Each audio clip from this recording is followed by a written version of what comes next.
Here you are opening your mail to find that your insurance sent a letter that's apparently not a bill, yet it says you owe money for your recent medical visit. Once we translate this letter into plain English, you'll have nothing to worry about. Your well-being should be about thriving instead of surviving. It's about time to empower yourself and navigate our healthcare system with ease. My name is Rishi, and this is the show, Friendly Neighborhood Patient.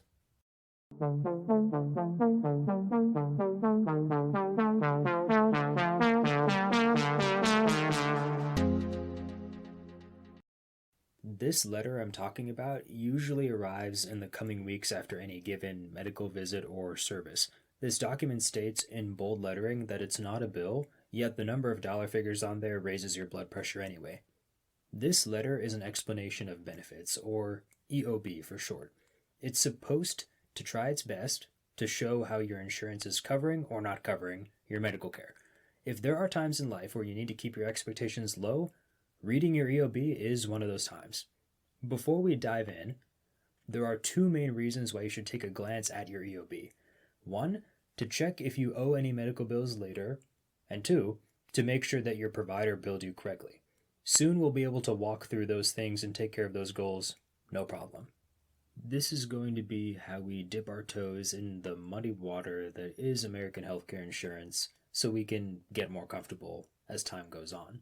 Even though there are probably more EOB formats than flavors of vanilla ice cream, the core pieces stay the same. Usually, there is a table with various numbers. The top left or top right of that same piece of paper would have the patient and insured person's name, claim and policy numbers, and the medical provider's info. That's just regular stuff, run-of-the-mill kind of things. The real star of the show is the table. So for now, we'll focus on how to read that in particular. I will also have an example diagram on my newsletter's homepage, easily found at rishinagala.substack.com, if you want to use that to follow along. Even if there are more than 10 columns on an EOB table, three major categories should stand out to you. One, the medical care that the EOB is referring to. Two, the charges that you're getting billed for. And three, the money you actually owe after the insurance does its coverage calculation that you'll see on paper. In terms of the medical care, you should be seeing a brief one-line description in one of the leftmost columns stating the actual service that you got, whether that be something like an office visit, lab draw, or a surgical procedure. Normally, that written description gets paired with a 5-digit number called a CPT code, which I'll talk about later, but you should also make sure a date is there along with that code. That quote-unquote date of service should match with your own record of when you were at the clinic. Now for the charges. The largest dollar number on that table is the full amount that your provider bills or claims. This is where your insurance company begins to cut that number down with things like allowables and discounts. Most providers negotiate with your insurance to get pre-approved rates for every visit and procedure. So let's say that your doctor bills you $100 for a typical office visit. Your insurance might say that the doctor can only bill $90 for the appointment, and on top of that, the insurance applies another $30 discount because you saw that doctor within the health plan's preferred list of physicians. Suddenly, the balance so far is now $60. So that would be the provider can only charge $90 max, and then you take off $30 for the discount I mentioned earlier. That $60 is the final amount that the provider should be paid. Now we're at the moment of truth to see if your insurance feels like paying that leftover $60. If you're lucky enough to have bulletproof coverage, then your insurance pays that $60 to the clinic and you can now enjoy the rest of your day with whatever you do after 5 o'clock. However, that $60 is also the point where your deductible, copay, and coinsurance may apply. I will spend much more time on those three major concepts in the next episode, but for the purposes of this example, let's just keep things simple. Say your copay is $40 and you spent that amount already when you went to the clinic or had whatever service you needed taken care of. A copay is just a fixed amount you give to the office on the same day you're seen. Now your EOB's final column, usually towards the rightmost side of the paper you're looking at, might state that you now owe $0 from that original $60 balance, which just means that after your copay, the insurance covered the remaining $20. So basically, we started at $60 that's owed to the doctor. You already paid that office $40 when you went to the clinic, and then the insurance picks up the rest of the tab. Whenever you owe any more money to the doctor's office, your EOB would highlight that amount as quote-unquote patient responsibility, which is a fancy way of saying that you should be happy to pay up. I have yet to meet someone who enjoys paying their doctor more than necessary. Overall, I would suggest that you keep all your EOBs saved in one place so you can easily check how effective or not your coverage is over time. A couple quick notes before we move on.